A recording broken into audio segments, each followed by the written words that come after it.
乐宝正在雪天里沐浴，躺在奶爸为自己量身定做的小躺椅上，摇摆着身姿，仰面享受着白雪飘洒在自己身上的感觉。乐宝主打的就是一个冬日里的意境，让观看的姨姨们时隔多年后依旧能想起曾经有一只大熊猫喜欢在雪天洗澡。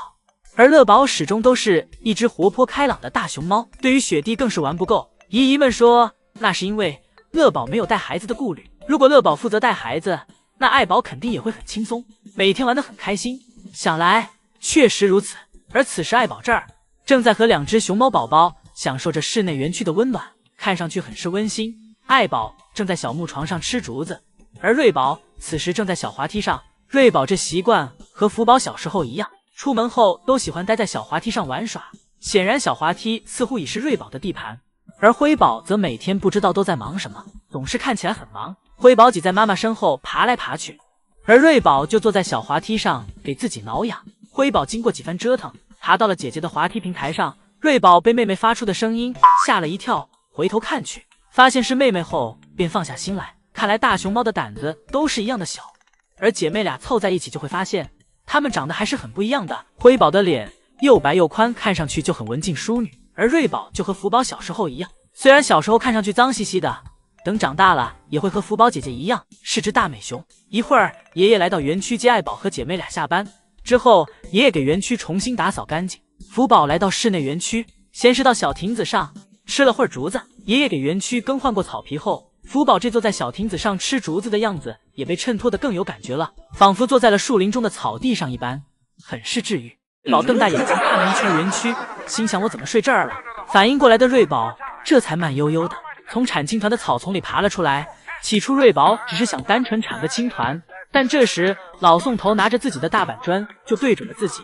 瑞宝为了不让老宋头拍到自己，将头埋低藏了起来，但是地上的草丛越躺越舒服，瑞宝小眼睛逐渐迷离。而宋3岁这里反反复复走来园区打扫卫生，这声音刚好吵到了瑞宝。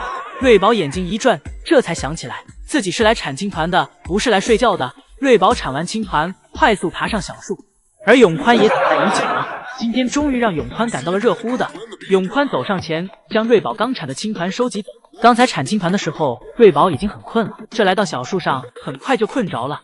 今天永宽独自值班，清理完青团又立马去给竹子扛了过来，因为此时的爱宝已经在外面等不及了。而这时爱宝回来也没有人跟自己抢胡萝卜了，因为瑞宝辉宝睡着了。到了下班时间，瑞宝又成了妈妈的跟屁虫，结果就是被嫌弃了。瑞宝一直跟在爱宝屁股后面，爱宝有点烦，瑞宝被揍了一顿，但也只能无能，然后识趣的躲开。等到妈妈看不到自己的时候，又重新跟上去，最后就是跟着妈妈一起回了家。而什么也不知道的辉宝此时正一心沉浸在吃竹子中。最后永宽出门喊了2声，提醒到辉宝该下班了。辉宝这才反应过来，辉宝很乖很懂事，没有立即给竹子丢掉，直到给手上的这根竹子上所有竹叶都吃光了才走的。将爷爷至今都没搞懂，上一秒还是母慈子孝的场景，下一秒怎么就变成乱战了？这乱糟糟的样子，路过的都得挨上2巴掌。刚来室外时，爱宝吃着属于自己的窝头，但同时还要时刻警惕瑞宝辉宝过来抢。不过这次辉宝很听话，知道窝头不属于自己，自己就乖乖的吃起了竹子。而瑞宝这里则是一直都在尝试图分走妈妈一块窝头。爱宝警惕的小眼睛不断转来转去，手上因为拿着窝头，所以无法用手阻止辉宝，只能用脚给瑞宝踢开。瑞宝尝试了几次，也发现自己根本没机会吃到窝头，索性直接埋进了妈妈的怀里，吃起了奶。瑞宝不会是奶，我们都是转。爱宝吃完窝头后起身离开，瑞宝发现自己奶跑了，于是立马跟上。爱宝走到雪地上躺了下来，瑞宝和辉宝走到妈妈身边后也躺了下来。不过下一秒画风就转变了，一家3口莫名其妙的就打了起来，将爷爷赶紧出门劝架，打坏哪个宝将爷爷都心疼。一家3口不分敌我，都是哪个离自己近就打哪个，从坡下一路打到小亭子。辉宝这里别提有多恨妈妈了，都快掉下坡了，还在死死咬着妈妈的皮套。辉宝真是用行动证明自己是有多喜欢永宽给自己制作的这个冰床。而永宽看到乐宝如此给面，也别提有多开心了。这小日记快要赶上1天1篇了，看到乐宝玩耍自己制作的玩具就很开心了。只不过姨姨们都好奇，乐宝这个样子真的不动屁股吗？瑞宝今天都嫌冷没去室外玩耍，辉宝这里在外面玩耍一会儿后也回到了园区。只有乐宝在室外怎么带都带不够，可能最近到了繁殖期，乐宝内心火热，刚好借助这雪天给自己消消火。这2天宝家是快乐了，永宽这里这2天都快累屁了，但永宽不说，永宽始终活力满满。而对于乐宝这动不动就采摘南川宝或园区其他植物的行为，江爷爷也开始考虑这个冬天过后该怎么继续装修一下园区了。姐妹俩今天直接一觉睡到了下班点，先是辉宝醒了过来，辉宝醒后来到小亭子上吃了一些竹子，辉宝这是饿坏了，上午在室外园区玩了一上午，回来就睡觉了。这刚睡醒，胃口大开，吃完小亭子上的竹子后，辉宝又重新爬回小树，因为树上还有一些竹子。等所有竹子被姐妹俩消灭干净后，姐妹俩来到妈妈这里。瑞宝最近更换了产青团的位置，不在草丛里拉了，而是改到了小滑梯下面。就在瑞宝产完青团时，江爷爷在通道门口喊他们回家了。这次一家3口没有一个犹豫的，径直向通道门口走来。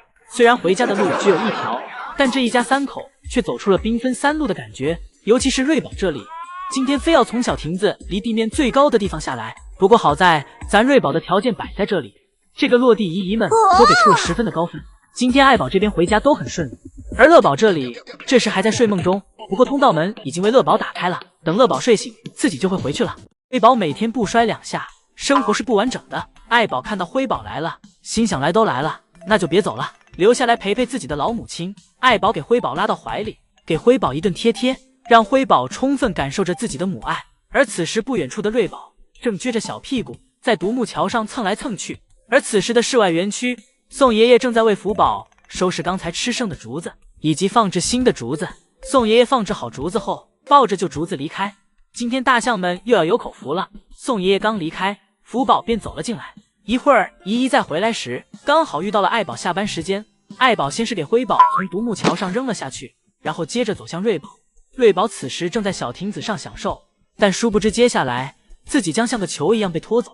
爱宝来到小亭子上后，叼着瑞宝离开，但爱宝并没有直接叼着瑞宝走回房间，而是叼着瑞宝给瑞宝放在了奶爸进出的通道门口。爱宝是有自己想法的，应该是不想让姐妹俩回去打扰自己，但又怕姐妹俩在外面危险，便决定交给奶爸们看着。爱宝给瑞宝放在门口后，辉宝也跟了过来，看到姐妹俩安全了，自己便转身离开回家休息了。